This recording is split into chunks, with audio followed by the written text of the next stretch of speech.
నమస్తే అన్న అందరికీ నమస్కారం. కువైట్లో ఏప్రిల్ 22, 2025 సంవత్సరం నుంచి గత ఏడాది నుంచి మనం చూసుకుంటే కొత్త ట్రాఫిక్ చట్టం అమల్లోకి వచ్చిన విషయం అందరికీ తెలిసిందే.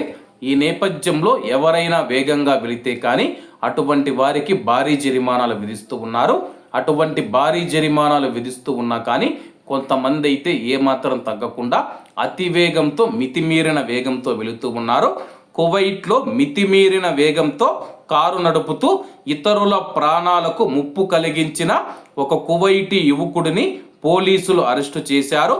కింగ్ ఫహాద్ రోడ్డు పైన సదరు కువైటీ మనం చూసుకుంటే కానీ గంటకు 210 కిలోమీటర్ల వేగంతో కారును నడుపుతూ ఉండగా పోలీసులు గుర్తించారు.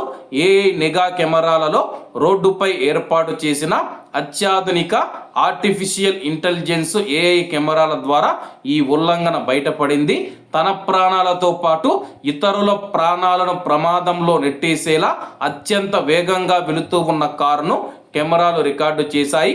వెంటనే స్పందించిన పోలీస్ అధికారులు ఆ యొక్క కువైటీ యువకుడిని అదుపులోకి తీసుకున్నారు. నిందితుడి పైన చట్టపరమైన చర్యలు ప్రారంభించాము, అతని వాహనాన్ని స్వాధీనం చేసుకున్నామని చెప్పి అధికారులు వెల్లడించారు. ట్రాఫిక్ నిబంధనలు అతిక్రమిస్తే కఠినమైన చర్యలు తప్పవని చెప్పేసి హెచ్చరించడం జరిగింది.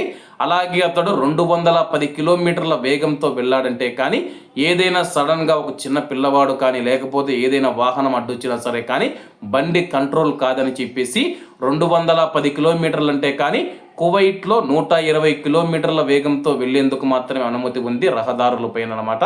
దానికి మించి డబల్ స్పీడ్తో అయితే ఆ యొక్క కువైటీ యువకుడు వెళ్ళడం జరిగింది. ప్రస్తుతం అతన్ని అదుపులోకి తీసుకున్నాము, అతని పైన భారీ జరిమానాలు విధిస్తామని చెప్పి తెలపడం జరిగింది. ప్రస్తుతం కువైట్లోని రోడ్లపైన ఏఐ కెమెరాలు అయితే ఉన్నాయన్నమాట. ఏ డ్రైవర్ ఏం చేస్తూ ఉన్నాడు, ఎంత వేగంతో వెళుతూ ఉన్నాడు, డ్రైవర్ సీట్ బెల్ట్ ధరించాడా, ఫోన్ మాట్లాడుతూ ఉన్నాడా, అతడు ఎంత వేగంతో వెళుతూ ఉన్నాడని చెప్పేసి స్పష్టంగా వీడియోలు రికార్డు చేసి ట్రాఫిక్ కంట్రోల్ రూమ్ కు పంపిస్తున్నాయి. కాబట్టి అందరూ బాగుండాలి, ఎందులో మనం ఉండాలి. అందరికీ నమస్తే అన్న, జై హింద్.